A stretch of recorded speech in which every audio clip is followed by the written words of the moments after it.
Como é bom a gente estar aqui juntos, diante da palavra do Senhor, diante do Senhor, junto com os irmãos para poder adorar. Temos um grupo de irmãos aqui, temos um grupo de irmãos online, outras pessoas que ouvirão depois. Que bênção podermos aprender da palavra de Deus constantemente. Amém? Que o Senhor nos abençoe nessa noite também com a sua palavra. Quero ler um versículo. Se você quiser abrir, está em Salmo 119, verso 50. Salmo 119, verso 50. Eu vou ler em duas versões. Uma é a revista atualizada e a outra a corrigida. Esses termos são interessantes, né? Vale uma aula depois sobre isso. Porque a atualizada, corrigida, parece que a corrigida atualizou, mas não é não. É um pouco, tem que ter uma aula sobre isso daí. São versões diferentes, muda uma coisa ou outra, no que diz respeito à tradução. Na revista atualizada está escrito assim: o que me consola na minha angústia é isto, que a tua palavra me vivifica. E na revista corrigida está escrito assim: este é o meu consolo no meu sofrimento. A tua promessa dá-me vida. Eu quero ler de novo na revista atualizada, que é a que deve ter na nossa tela ou então aí na sua Bíblia. O que me consola na minha angústia é isto, que a tua palavra me vivifica. Como é importante esse momento diante da palavra, que não é só no momento de uma pregação. O momento de pregação é muito importante, porque a despeito de quem prega, é a palavra de Deus que está sendo anunciada. E quem está sentado para ouvir, ou quem se depara com o texto para poder ouvir, precisa ter um coração aberto para ouvir da parte de Deus. O que Deus quer falar ao meu coração? O que Deus quer tratar na minha vida? E é muito importante num tempo da pregação, no tempo de estudo da palavra de Deus, a leitura da palavra de Deus.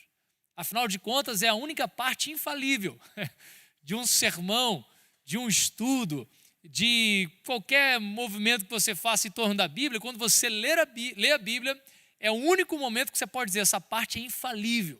É quando nós lemos a palavra de Deus. Corremos o risco de tratarmos a palavra de Deus apenas como um livro de sabedoria. E a palavra de Deus é muito mais do que isso. A palavra de Deus é um livro que tem a ver com a nossa fé, tem a ver com coisas espirituais.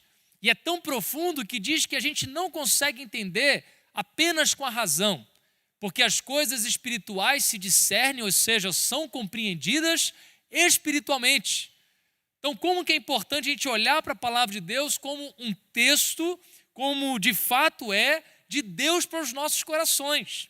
E a palavra de Deus é viva, a ponto de lermos o mesmo texto em circunstâncias diferentes, o Senhor fala ao nosso coração para aquele tempo, para aquele momento, e falar conosco. Então, quando a gente lê um versículo como esse, não é apenas um versículo de conhecimento, é um versículo que a gente precisa se agarrar nele. Sofrimento faz parte da vida de toda pessoa. Dores faz parte de todos nós.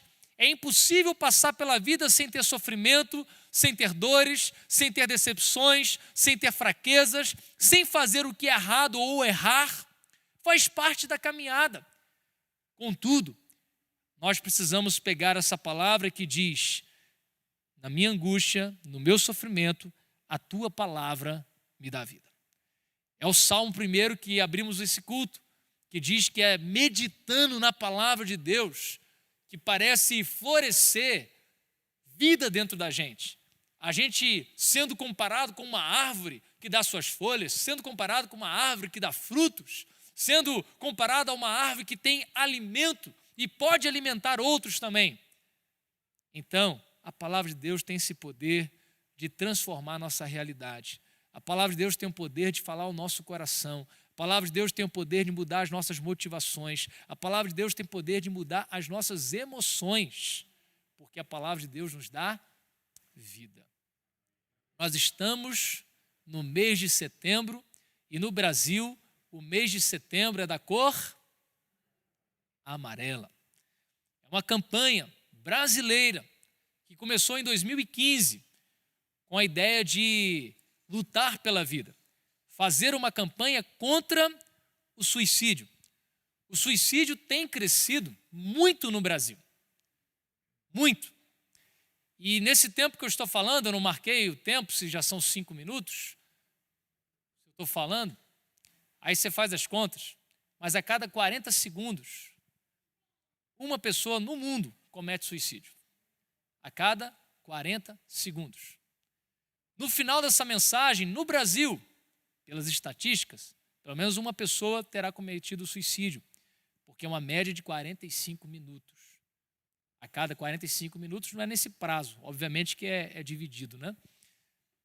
Só que o que acontece é que a gente não tem os levantamentos certos com a causa do suicídio. Alguns entendem que quando você tem uma pessoa que é colocado lá que a causa da morte foi suicídio, existe mais 10 que foram e que não foram contabilizados.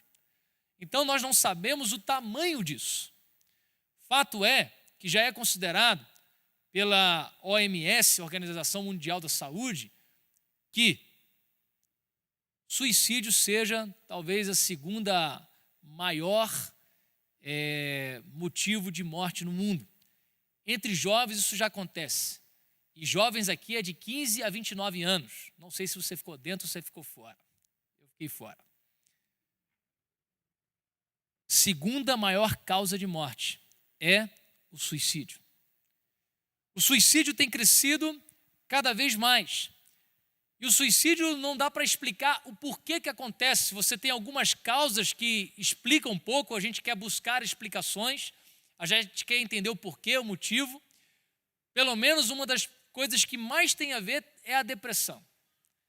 A depressão, algum tipo de sofrimento contínuo, uma perturbação, um problema psiquiátrico, uma impulsividade que não deu para poder voltar atrás.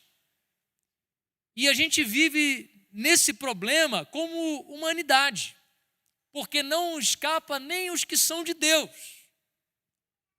Porque quando se fala de depressão e suicídio, certamente você conhece crentes que tiveram depressão ou que estão tendo depressão, e você conhece crentes que já cometeram suicídio. Anos atrás, nós tivemos, inclusive, uma série de pastores que cometeram suicídio. Então, foi levantado aí fizeram até uma capa de um pastor com a gravata, e a gravata é que o enforcava, era usado para poder enforcar. A realidade é que isso é um problema presente, que exige cuidados, que exige atenção, exige estudo, exige percepção e exige sim a ação da igreja. Exige a ação da igreja, exige a ação sua, exige a ação da palavra de Deus. Porque o versículo que eu acabei de ler é um versículo que eu creio nele. A palavra de Deus me dá vida. Quando você lê a palavra de Deus, sempre ela será uma fonte de vida para a gente. Só que quando a gente chega nesse problema do suicídio, e que algumas pessoas da Bíblia pelo menos cogitaram, tiveram uma intenção suicida, poderíamos citar alguns, um deles é o próprio Moisés, que pede para Deus tirar a sua vida. Outro dele é Jó, que de certa forma amaldiçoa o dia que ele nasceu. O outro que nós temos é Jonas, que quando acaba de pregar para Nínive, Deus usa misericórdia para com aquela cidade, porque Deus tinha dito que ia destruir. E ele fala, essa cidade vai ser destruída. A cidade não é destruída porque o povo se arrepende e se converte. E ele fica chateado. E ele vai ficar debaixo de uma sombra, olhando a cidade ser destruída. Ela não foi destruída e Deus vai lá, manda o verme, mata aquela planta que fazia sombra sobre Jonas. E por causa daquela planta que morre, uma sombra que se vai, ele diz, é melhor morrer do que viver. Temos Elias, que depois de confrontar Jezabel com uns 850 profetas, porque nós temos 450 profetas de Baal e mais 400 profetas de Azerá, ou de Astarote. E ali ele tem um grande combate espiritual, mas parece que depois de um grande sucesso veio uma baixa, e ele que estava jurado de morte, agora dentro de uma caverna pede a Deus a morte. Ele diz: Senhor, não sou melhor do que os meus pais, melhor é eu morrer do que eu viver. Me leva também. Essas pessoas, Deus tratou com elas, nenhuma delas passou pelo suicídio, mas tiveram uma inclinação, ou pelo menos um pensamento. Eu não sei se você já pensou alguma vez na vida. Eu não sei se alguém que está nos assistindo já pensou ou está pensando. Fato é que não pode se desprezar tais sentimentos. Não pode se desprezar tais emoções. Se está batendo isso frequentemente no seu coração, você precisa pedir ajuda. E quando a gente ouve as pessoas falarem sobre suicídio, elas dizem que a pessoa que se mata, ela não quer morrer, ela quer viver. Contudo, é necessário dizer que a pessoa que se mata esperando alcançar a paz ou o fim do sofrimento, não é por esse caminho que a paz será alcançada. Especialmente se essa pessoa não ter entregue sua vida a Jesus Cristo. Porque depois que se tira a sua vida, o que você tem do lado de lá é o juízo. Porque depois que a gente morre, o que a gente tem é juízo. E a única coisa que nos livra do juízo é o fato de estarmos lavados pelo sangue do Cordeiro. Dentro do meio evangélico, nós temos duas vertentes. E duas vertentes complicadas. A primeira delas é a concepção de que, eu ouvi hoje um vídeo sobre falando disso, é importante ter uma consciência teológica, bíblica sadia, porque a Bíblia diz que o suicida vai para o inferno. Ele afirmou, a Bíblia não diz isso. Mas há no meio evangélico essa concepção. O suicida, eu não vou explicar isso não, tá? O suicida vai direto para o inferno. O que a Bíblia diz é que o suicídio é pecado. Assim como matar alguém é pecado, a Bíblia não trata necessariamente sobre esse tema. Você não vai vê-la falando sobre isso, mas fala sobre o fato de você preservar a vida. E se você não pode matar alguém, obviamente que você não pode matar a si mesmo. Mas não é um pecado imperdoável. A Bíblia fala apenas de um pecado imperdoável, que é a blasfêmia contra o Espírito Santo. Há inúmeras razões para que uma pessoa venha tirar sua vida sendo crente. Ela pode estar num momento em que ela não está 100% controlada pelas suas faculdades mentais. Pode ter problemas psiquiátricos graves. Pode estar sob medicações que não a equilibrou direito. E, além do mais, ela pode cometer uma atitude inconsequente, que mesmo que ela queira voltar atrás, não dá mais. Ela acaba tendo o desfecho da morte. A segunda vertente complicada é quando se entende que o suicídio, ou a causa do suicídio por ser depressão, tem a ver com pecado.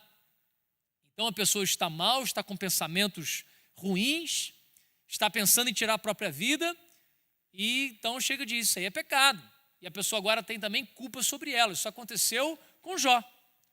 Cheio de problemas, perdeu toda a sua fortuna, perdeu todos os seus filhos, perdeu a sua saúde e ainda teve que ouvir a sua mulher e os seus amigos fazendo acusações acerca, sua mulher, acerca do Deus dele, e os seus amigos falando, certamente tem uma coisa errada na sua vida, porque olha só como é que você está. Teve que lidar ainda com esse peso. Mas conhecemos também a história de Jó. Jó é o próprio Deus que diz, era um homem justo diante do Senhor, um homem íntegro, que foi provado e que no final foi abençoado e Deus o abençoou sobremaneira.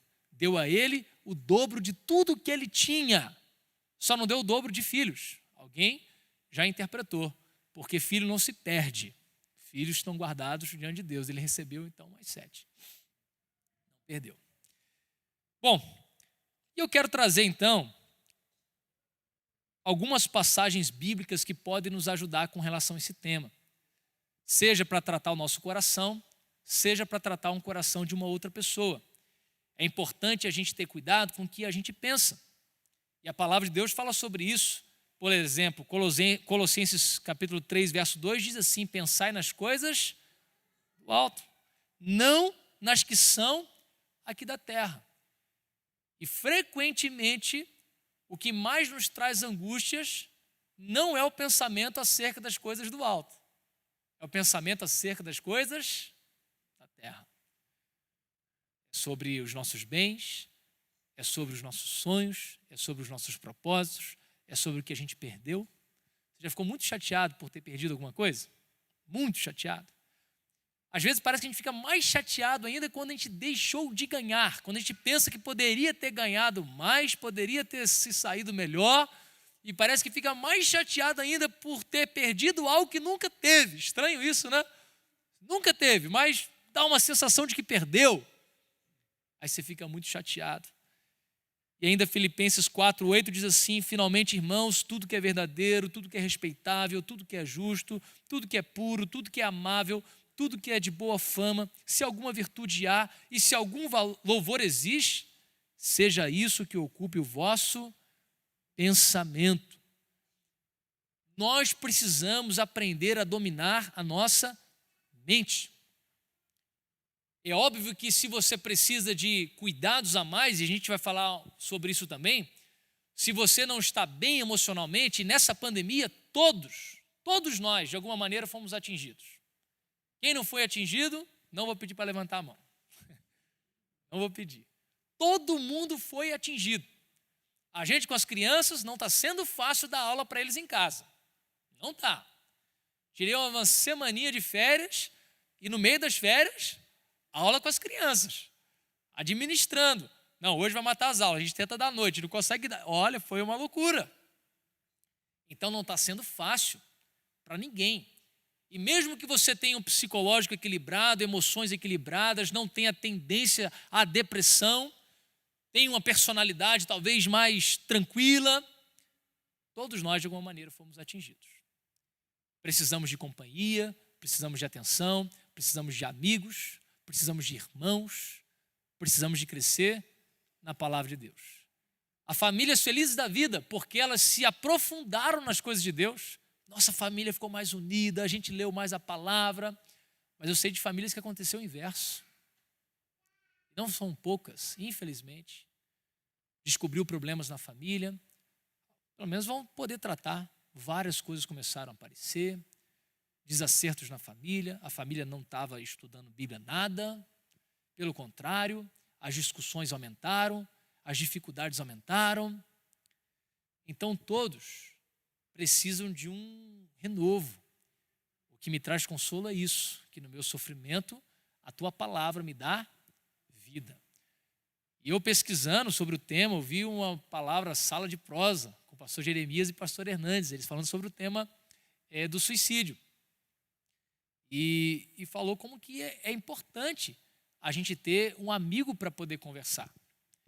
Ter um amigo que lê para a gente a palavra de Deus quando a gente não está com ânimo para ler a palavra de Deus. Quando alguém ora com a gente, quando a gente não está com ânimo para poder orar. Tem hora que a gente precisa de alguém conosco nessa caminhada dessa maneira, para poder nos ajudar. Ora a gente ajuda e ora a gente é ajudado. Eu fui surpreendido algumas vezes nas últimas semanas de gente fazendo um contato comigo por estar orando pela minha vida. Teve uma pessoa de uma outra organização, nem lembro, DDD diferente, como é que tem lá os meus contatos, e fez uma oração e tudo mais. Como é bom ser cuidado. Porque às vezes a gente cuida e recebe pouco cuidado. Como é bom ser cuidado. E como é bom cuidar.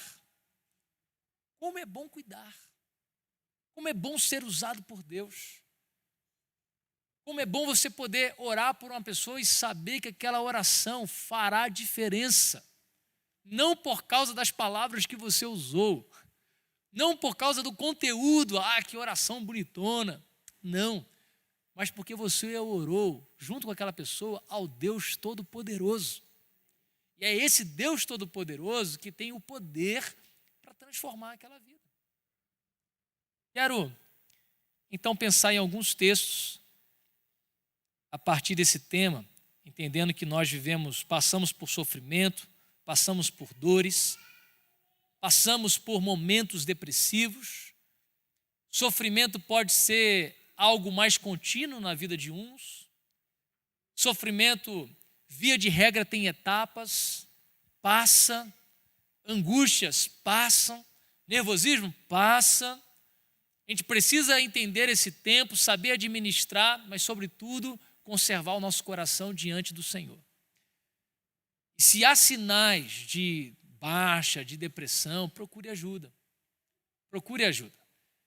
E uma grande ajuda é a conversa. A grande ajuda é a oração. Isso já é feito antes dos psicólogos, psiquiatras, e a gente ter tantos recursos como nós temos hoje. Há um livro, agora eu esqueci o nome do autor, mas que fala sobre a conversa da alma. Esse é o tema do livro, Larry Crabb. Conversa da alma. Ele diz que as igrejas deveriam ser, em tese elas são, mas elas deveriam ser mais, na prática, uma comunidade terapêutica. No sentido de que houvesse trocas reais de experiências, de dores, de alegria e de apoio mútuo. Por isso, você que está na 8ª igreja, se você está online, se você está aqui com a gente, não pode ser alguém que apenas participa de um culto, porque é pouco. Porque o culto você recebe uma palavra, você tem um momento de louvor maravilhoso, você tem uma intercessão, mas igreja pressupõe troca de experiência. Igreja é um servindo o outro. Igreja é você sendo abençoado e você abençoando. Se isso não acontecer, você não usufrui do que é a igreja de fato. Por isso a importância de você participar de um ministério, por isso a importância de você participar de um grupo pequeno, por isso a importância de você juntar com poucos irmãos e pensar em como você vai alcançar outros para Cristo, porque isso faz parte do ser igreja. Se você chegar em qualquer igreja, seja na 8ª, seja em qualquer outra igreja, você que está em outra cidade, se não fizer relacionamentos, você não consegue ficar muito tempo. Você vai se tornar uma pessoa que faz avaliações do culto, como é que está, como é que não está, se foi bom, se não foi bom. Mas você não tem o principal, que é a interação, que é a vida do Evangelho, que é conhecer o Evangelho e praticar o Evangelho. De fato chorar uns com os outros, ouvir as dores, ser aquele que suporta, aquele que caminha junto. Isso é tão importante e necessário. Quero falar com os irmãos 6 versículos. O primeiro deles é Isaías 43, do verso 10 ao verso 13. Na perspectiva de precisamos ler a palavra de Deus como um livro de fé, como um livro que alimenta a nossa alma, como um livro que é Deus falando com a gente. É você ler e dizer, Senhor, eu quero ver isso se cumprir na minha vida. Eu quero experimentar essas coisas. Não é só para eu ter conhecimento, mas eu quero que isso seja comunicado a mim espiritualmente. Isaías 43, 10 diz assim: não temas, porque eu sou contigo. Não te assombres, porque eu sou o teu Deus. Eu te fortaleço. Eu te ajudo e te sustento com a minha destra fiel, porque eu, Senhor teu Deus, te tomo pela tua mão direita e te digo, não temas que eu te ajudo. Como que você caminha nessa vida sem compreender que você precisa de ajuda? E ajuda é em todos os sentidos. Porque nós precisamos de ajuda de quem está conosco na caminhada, pessoas como nós, eu e você. Precisamos da ajuda de Deus. Não dá para caminhar essa vida sem a ajuda e sem a presença de Deus. Quanto mais sadio é a nossa visão da palavra de Deus, quanto mais sadia é a nossa visão acerca de Deus, melhor protegidos estamos com relação a uma depressão profunda, com relação a um abatimento, porque nós temos onde renovar a nossa vida. Afinal de contas, é na angústia, é no sofrimento que eu olho para a palavra de Deus e tenho ela como fonte de vida para mim. Isso é uma verdade. Os tratamentos que você pode fazer medicações que podem te ajudar a equilibrar, são ótimos, são necessários. Mas na maioria das vezes, e mesmo com esses medicamentos, o que você vai precisar é de ajustar a sua cabeça, a maneira como você pensa, a maneira como você olha a vida, a maneira como você experimenta a vida, a maneira como você coloca propósito naquilo que você faz. Porque senão a gente corre atrás do vento e depois fica muito chateado, porque o tempo passou e parece que a gente não aproveitou as coisas que poderíamos ter aproveitado. Parece que a gente não fez o que realmente deveríamos ter feito. Parece que gastamos muita atenção com coisas que eram desnecessárias e aquilo que era necessário a gente não deu atenção. Aí o que vem sobre nós? Culpa. Aí acabou de detonar com a gente. É a outra visão que a gente tem que ter. Quando a gente comete erros, não adianta você carregar remorsos acerca deles. Remorso é um sentimento mundano. Remorso é um sentimento que o mundo, como entidade, Satanás e os seus demônios usam para poder nos derrubar. Mas o que a palavra de Deus diz, o que os filhos de Deus têm, é arrependimento, que é a tristeza segundo Deus. Arrependimento significa que a gente busca um crescimento. Aquilo vira uma maneira de eu crescer, de eu cuidar da minha vida. É quando a palavra de Deus afirma que quando nós somos entristecidos segundo Deus, isso gera arrependimento e o arrependimento gera vida e não morte. Por isso que quando você passa por verdadeiro arrependimento, você não precisa ficar remoendo aquelas coisas. Parece que a gente acha que remoer as coisas é sinal de verdadeiro arrependimento. Não é. Já ficou chateado quando alguém parece que rapidamente resolveu o problema dele? Você achava que ele tinha que sofrer mais? Tinha que sofrer mais, tá vendo? Nem se importou, porque se tivesse se importado, tinha sofrido mais, tinha chorado mais, tinha reclamado mais, e nem sempre precisa ser assim. Lidei com uma pessoa que sofreu uma questão traumática, só que essa pessoa conseguiu facilmente entender, isso foi um erro, já pediu perdão de Deus, não quero de forma alguma continuar com isso e quero seguir em frente. Mas quem era o responsável ali da família achava que, eu acho que não entendeu, pastor, porque não está sofrendo. Queria que ficasse remoendo aquilo. Remoer não é sadio. Porque o que a palavra de Deus nos ensina sobre erros é o mesmo que tem a ver com pecados. O que nós devemos fazer? Confessar e deixar. Confessa e deixa. Segue a vida. Que palavra extraordinária. Não temas porque eu sou contigo. É viver a vida sabendo que você tem Deus com você. É enfrentar os seus problemas sabendo que Deus está com você. É quando você parece que não vai dar conta e Ele diz, não temas que eu te ajudo. Meu Deus, como é que eu resolvo isso? Aí você lembra desse versículo. Não temas porque eu te ajudo. E te ajudo onde? Tudo. Até na receita do seu bolo. Até num concerto que você vai fazer na sua casa. Tudo. Deus participa de tudo da nossa vida. Se engana quem acha que essas coisas são periféricas. Ele nos ensinou. Orem assim, o pão nosso de cada dia nos dá hoje. Detalhes. Segundo texto, 2 Coríntios, capítulo 4, versículo 8 e versículo 9. Isso aqui é uma experiência de Paulo, que por causa de pregar o evangelho, ele sofreu muitíssimo. Está ligado ao fato dele ser testemunha de Cristo e por ter sido testemunha de Cristo, ter passado por muitas aflições, de verdade. E aqui ele diz o seguinte, 2 Coríntios 4, verso 8 e verso 9. Em tudo somos atribulados, porém não angustiados. Perplexos, porém não desanimados. Perseguidos, porém não desamparados. Abatidos, porém não destruídos. Precisamos introjetar essas palavras. Mesmo que venha uma sucessão de problemas, de desastres, de acidentes, de dificuldade, de notícia ruim, de coisas que nos abalam, nós precisamos levantar de novo, porque Deus está conosco. Essas coisas podem nos ferir, podem nos abater, podem nos machucar, podem nos fazer diminuir o ritmo, nos fazer sentar, ter que levantar de novo, mas elas não nos destroem, porque mais forte é quem está com a gente. Essa é a perspectiva que a gente tem que ter de um Deus que caminha conosco. Depois, próximo texto, Salmo 18, versículo 6. Salmo 18, versículo 6. Aqui esse texto nos fala sobre o poder da oração.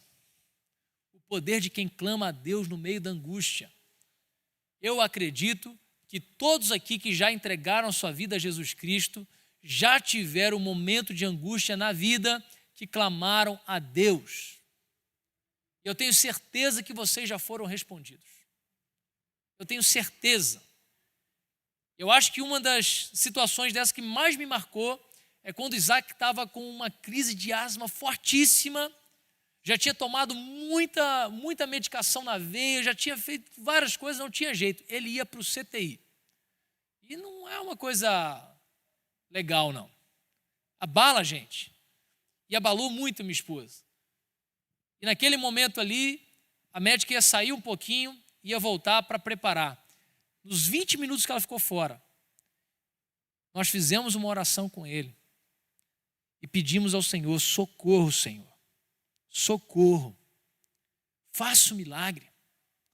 E impressionantemente ele melhorou muito, ao ponto dela voltar e dizer: está tudo diferente, não vai precisar ir para o CTI, mas temos que acompanhar com cuidado a noite inteira. E eu fiquei lá a noite inteira.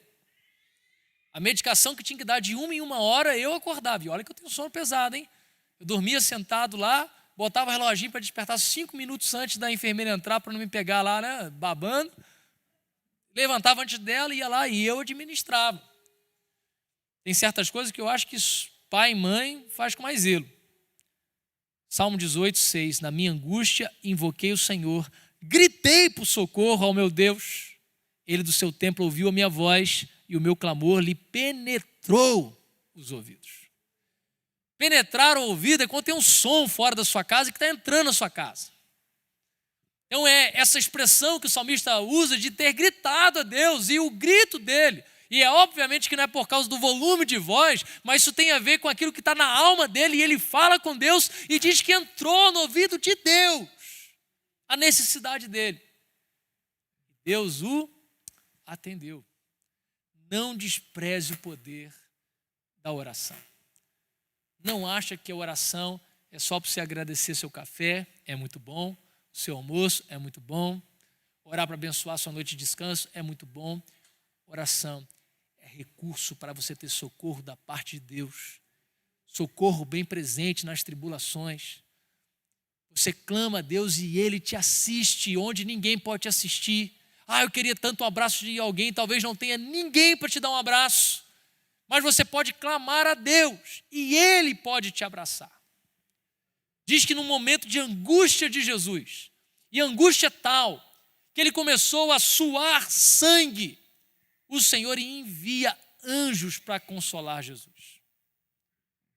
Você acredita que Deus pode enviar anjos para te consolar? A gente não acredita, mas Deus pode enviar anjos para te consolar. Isso não acontece muitas vezes na vida, mas pode acontecer, de enviar anjos para poder cuidar de você, para poder trazer alegria para o seu coração, para trazer o amparo e o consolo que você precisa. Afinal de contas, Ele pode mandar, e você sendo crente no Senhor, o Espírito dele para te encher. O Espírito Santo é Espírito Consolador, para te consolar. Próximo texto, João 10, 10, que diz assim: o ladrão vem somente para roubar, matar e destruir. Eu vim para que tenham vida e a tenham em abundância. Vida com Deus, ou quem está com Deus tem vida, e tem vida abundante. É lógico que não é natural para um crente tirar sua vida, porque em Deus nós temos vida abundante. Isso não significa que você vai dizer agora: então porque eu sou crente, estou tendo um sentimento ruim, não vou contar para ninguém porque vão pensar mal de mim. Não faça isso. Somos seres humanos, somos fracos, somos falhos. Todos nós podemos passar por isso. Todos nós passamos por exaustão. Todos nós temos crises de impaciência, de raiva. Alguém já teve alguma crise? Uma vez na vida, pelo menos? Já, né? Hoje? Deus te livre. Todos nós. Ninguém aqui é perfeito. Nenhuma família é perfeita. Toda família tem os seus ajustes. Toda família, como diz o pastor Jeremias, tem coisas lindas para contar e tem coisas horrorosas para poder dizer. Toda família. Você mora num prédio, então, certamente seus vizinhos já te ouviram gritar. Não já? Mas eles não ouviram as coisas lindas que vocês falaram baixinho. Isso me fez refletir sobre o que eu penso dos outros, sabe? Quando eu vejo alguém destemperado assim, ó, tá destemperado agora, mas eu não ouço, né, o beijo de carinho, as palavras amáveis, elas não são ditas gritando, né? Você grita, né? Fica quieto, menino! Você não grita, eu te amo! Não é assim que a gente faz, é? Não é.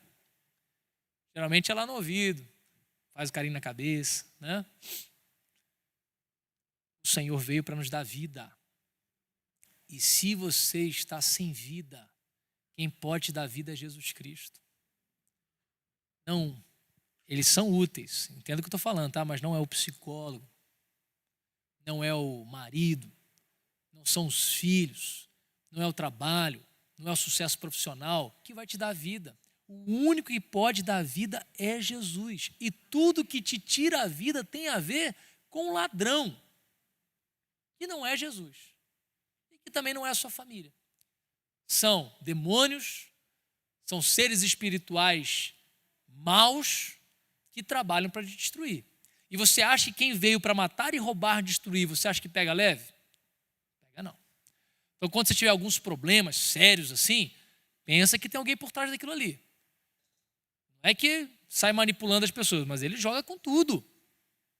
Não pense que ele joga leve. Identifique, repreenda, não dê voz. Às vezes alguém fala uma coisa contigo, aquilo fica latejando na sua cabeça, no seu coração. Satanás usou aquilo como seta para te ferir. Aprenda a não receber essas coisas. Mateus 11, 28, mais 2 versículos. Mateus 11, 28 diz assim, esse aqui, talvez o melhor texto para você descansar a sua alma, você dizer para alguém que está aflito, que precisa de vida, precisa de esperança, é Jesus dizendo, vinde a mim, todos os que estáis cansados e sobrecarregados, e eu vos aliviarei. Alívio só Jesus pode dar. Se alguém que está nos ouvindo precisa de alívio, só Jesus pode te dar alívio. E para que haja alívio, precisa acontecer um arrependimento verdadeiro e se voltar para Deus. Precisa reconhecer em Jesus. Vou lembrar de uma história de um homem, Jairo, líder da sinagoga, com sua filha doente. Certamente Jesus foi a sua última opção. Ele resistiu, quando ele viu que não tinha jeito, o que ele fez? Foi até a presença de Jesus. Aí quando Jesus chega na casa dele, o que aconteceu? A menina morreu. O que não passou na cabeça desse pai? Por que eu não fui antes? Mas, para a surpresa dele, para a alegria dele, Jesus olha para ele e diz, não temas, porque o milagre vai ser maior do que você esperava. Não vai ser só levantar a sua filha da doença, eu vou levantar a sua filha da morte. Algo espetacular. Só Jesus pode dar vida. Jesus pode dar. Ele vai dizer, eu sou o bom pastor, e o bom pastor dá a vida pelas suas ovelhas. Jesus morreu por nós, para que nós pudéssemos ter vida e vida abundante. Aqui nesse tempo, muitas vezes, a vida não vai ser só flores, porque ainda há os efeitos do pecado. Você tem efeitos do pecado em você, no seu corpo, fisicamente. Eu tenho hérnia de disco, eu tenho artrose no ombro, nem sou velho ainda. Estou ficando. Então vai ser efeito do pecado. Não de um pecado que eu cometi, mas o pecado estrutural que está na gente, que está na gente. E a gente sofre essas coisas. Mas vai ter o dia que não vai ter mais dor, não vai ter mais choro, não vai ter mais tristeza, não vai ter mais pecado. E vai ser maravilhoso. Por fim, 2 Coríntios, capítulo 1, verso 3 e 4, que diz assim: Bendito seja o Deus e Pai de nosso Senhor Jesus Cristo, o Pai de misericórdias e Deus de toda consolação. É Ele que nos conforta em toda a nossa tribulação. Tribulação existe e nós precisamos de conforto. E quem é que nos conforta? É Deus. É Deus que nos conforta em toda a nossa tribulação, para podermos consolar os que estiverem em qualquer angústia. Deus nos conforta não só para a gente ficar confortado ou confortável. Ele nos conforta para quê? Para podermos consolar os que estiverem em qualquer angústia, com a consolação com que nós mesmos somos contemplados por Deus. Alguém já disse, às vezes você passa por certas dificuldades para você ajudar outros. É bíblico. Porque está escrito aqui, você passa por tribulação, Deus cuida de você na sua tribulação, para que você possa cuidar de outra pessoa depois. Porque depois que você passa, você consegue olhar para trás e falar, dá para passar. Mas enquanto você passou, você sofreu. Aí outra pessoa vai passar e vai sofrer. E você precisa chegar perto dela e dizer, olha, vai passar, isso aqui pode ajudar, o Senhor, vamos orar juntos, confia no Senhor, não desista, comigo foi assim também, mas depois o Senhor me agraciou, então confie, eu estou contigo, eu te consolo também, porque eu recebi de Deus esse consolo. Gálatas 6,2 vai dizer, levai as cargas uns dos outros, e assim cumprireis a lei de Cristo. Se não houver vida comunitária de verdade, se você não tiver relacionamentos dentro de uma igreja, você nunca conseguirá, de fato, cumprir um texto como esse. Deus, Ele está hoje, em nome de Jesus, cuidando do seu coração, para que você também cuide de outras pessoas. Deus traz esperança para você, para que você leve esperança para outras pessoas. E cuidado para você não se acostumar com o evangelho. Eu orei aqui, quando o pastor Luiz ministrou para a gente orar por alguém sem Cristo. Eu orei, Senhor, será que já me acostumei com essa ideia de eu ser salvo e os outros não? Às vezes parece que é assim, não? Você já orou tanto por alguém e parece que a sua fé é até uma coisa assim que, sei lá, será que é isso mesmo? Porque com o tempo a gente pode perder a paixão de orar por aqueles que estão perdidos. A gente esquece que eles estão perdidos. A Bíblia fala que é sem Deus no mundo. Eles estão caminhando para a perdição. Nós temos o papel de levar Cristo.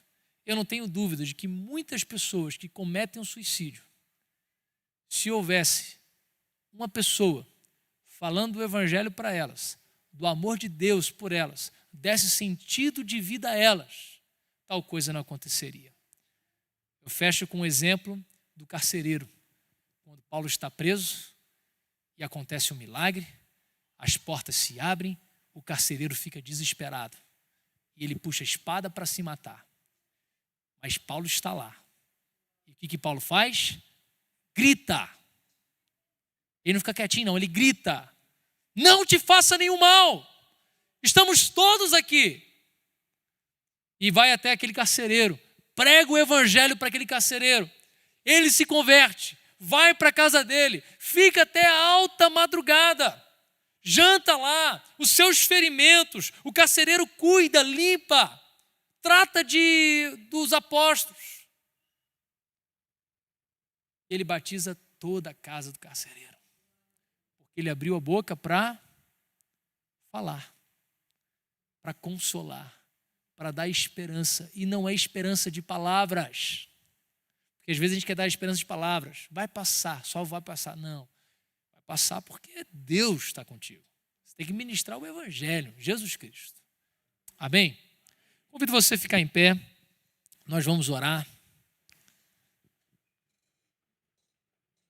E nessa oração, eu convido você a colocar a sua própria vida diante do Senhor, para que Ele trate o seu coração, suas emoções, que Ele aproxime você dEle.